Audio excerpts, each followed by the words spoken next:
Bees are the most famous pollinators, but not the only ones. Consider the tiny fig wasps in Southeast Asia, for example. Their life is closely entwined with the strangler figs. This tree fig doesn't sport visible flowers.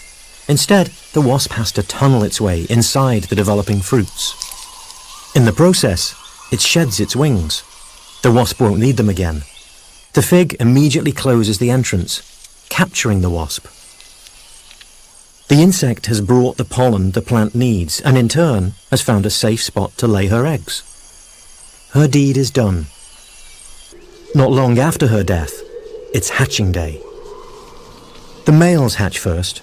They immediately mate with all the females they can find.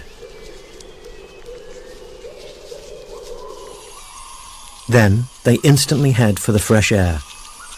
They dig their way through the fig, preparing an exit for the females.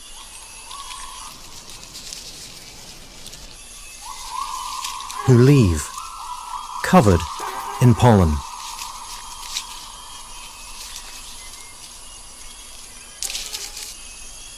They now have 2 days to find another plant, lay their eggs, and pollinate the next fig tree. The circle of life repeats itself.